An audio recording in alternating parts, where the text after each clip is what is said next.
back with me, Miss Prati Purba, and today I'm going to review all the topic that you need to study for our mid-test tomorrow.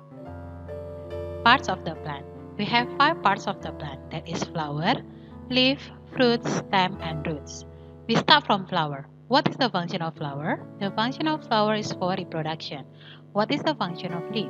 The function of leaf is for photosynthesis. And the function of fruit is to protect the seed. Stem, what is the function of stem? Is to support the plant. And then roots, what is the function of roots? Is to absorb water and mineral. Respiratory system. We have nasal cavity, pharynx, larynx, trachea, bronchi, bronchioli, and alveoli. What is the function of alveoli? The function of alveoli is to transfer the oxygen from the air to our blood. I want you to remember the order of respiratory system. That is nose, pharynx, larynx, trachea, bronchi, bronchioli, alveoli. Next we go to nervous system. What is the function of nervous system? The function of nervous system is to help communicate or coordinate all organs in our body. What is the part of nervous system? We have brain, spinal cord, and nerve. What is the function of brain? The function of brain is to control all organs inside our body. Next we go to circulatory system. What is the function of circulatory system? The function of circulatory system is to transfer the blood that rich of oxygen to all parts of our body, send back the blood that rich of carbon dioxide go back to our heart. What is the part of circulatory system? We have vein, artery, and heart. What is the function of heart? The function of heart is to pump blood to all parts of our body. What is the function of artery? Artery is a vessel that carry blood that is of oxygen to all parts of our body. How about vein? Vein is a vessel that carry blood that lack of oxygen or rich of carbon dioxide from all parts of our body go back to our heart.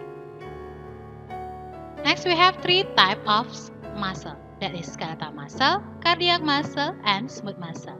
We start from skeletal muscle. Why we call it skeletal muscle? Because this muscle attached to bones, skeleton. Okay, so why we call it skeletal muscle? Because this muscle attached to the bones. Next we go to cardiac muscle. Why we call it cardiac muscle? Because this muscle have in the walls of the heart.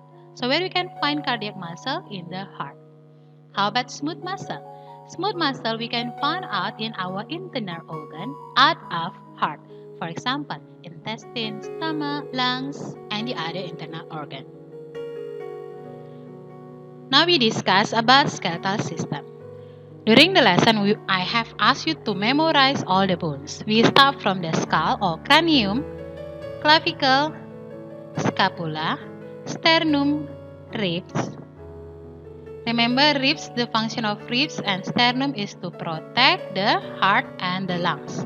Next, we have our humerus, radius, ulna. Remember, radius near in line with your thumb. And then we have ulna. And then we have pelvic girdle, vertebral column, femur, tibia, fibula, carpals, metacarpals, and phalanges. How many bones in human body? We have 206 bones in human body. Now we are going to study about joint. What is joint? Joint is a place where 2 bones meet together. So when you have 2 bones that meet together, always have joints inside. So we have 5 joints. Based on your notebook, we have 5 joints. We start from fixed joint. What is fixed joint? Fixed joint is a joint that are not moving. Where we can find fixed joint? We can find fixed joint our cranium or our skull. Next we go to synovial joint. Why we call it a synovial joint? Because the synovial joint can move. For example, pivot joint. Where we can find pivot joint? We can find pivot joint in atlas and axis neck bone and radius and ulna. Next we go to hinge joint. Where you can find hinge joint? We can find hinge joints in elbow and knee. Now we are going to saddle joint. Where you can find in saddle joint? Between carpals and metacarpals. Next, we have ball and socket joint. Where we can find ball and socket joint? Remember, you can find ball and socket joint in your hip and shoulder. Where is it?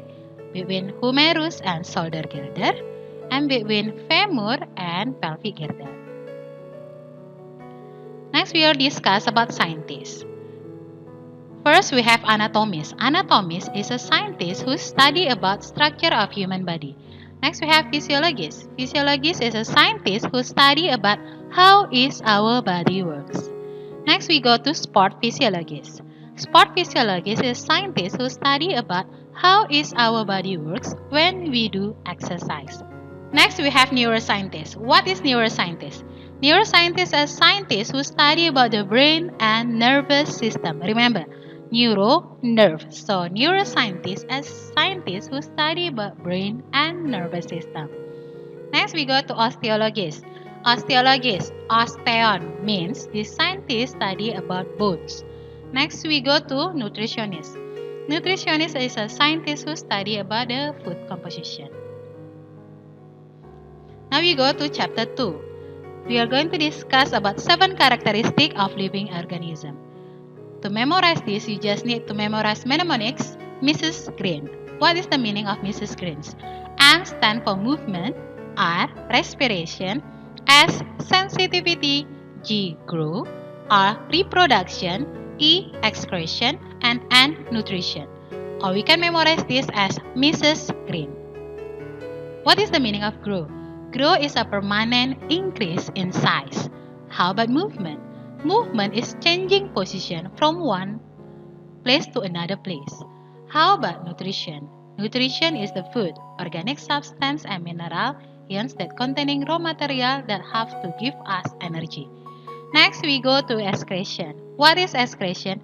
Excretion is removing waste product of metabolism from our body. And then we have reproduction, create new living organism. And then we have sensitivity.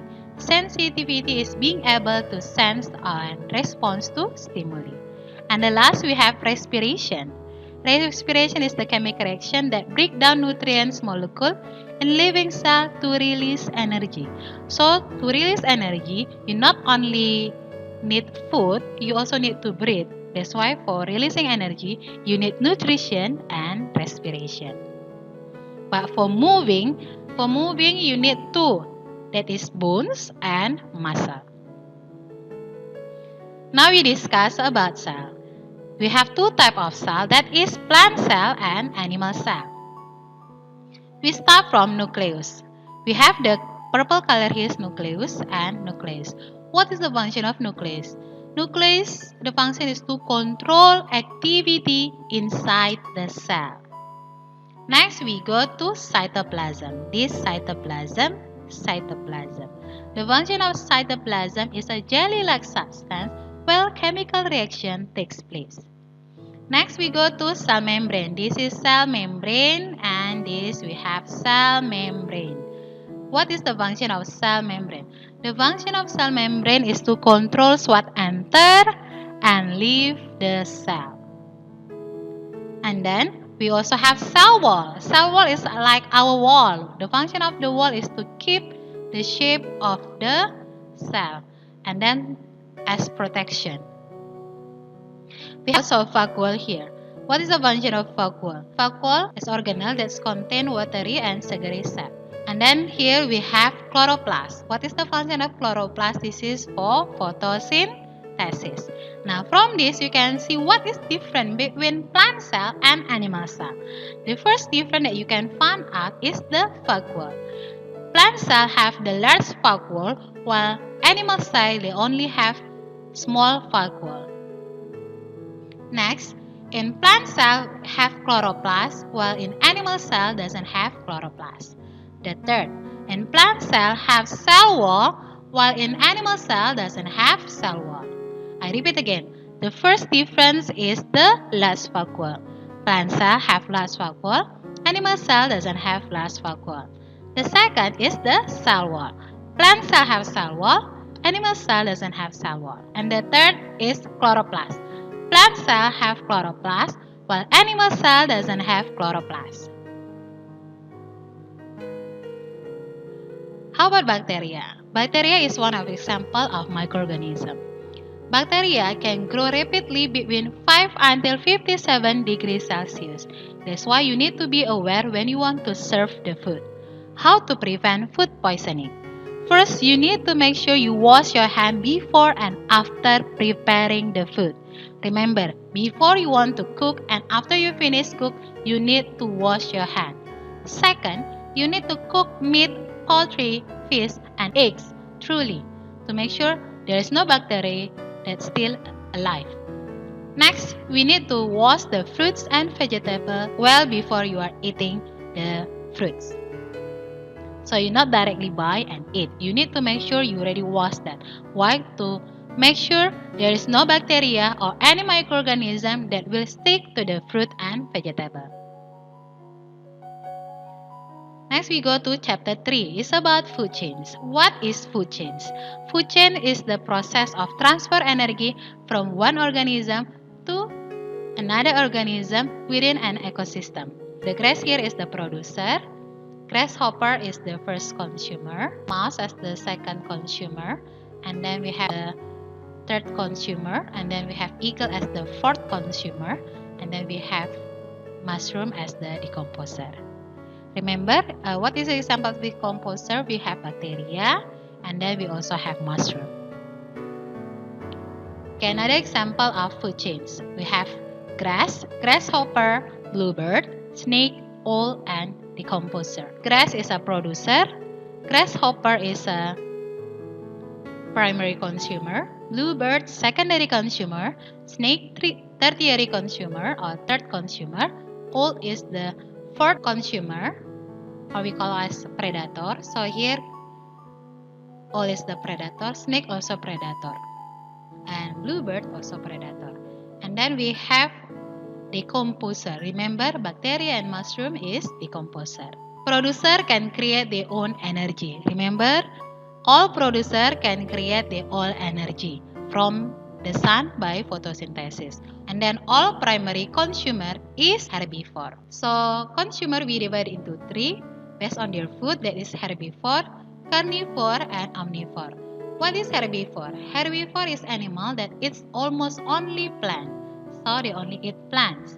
If carnivore is animal that eat meat, and omnivore is animal that eat plants and meat.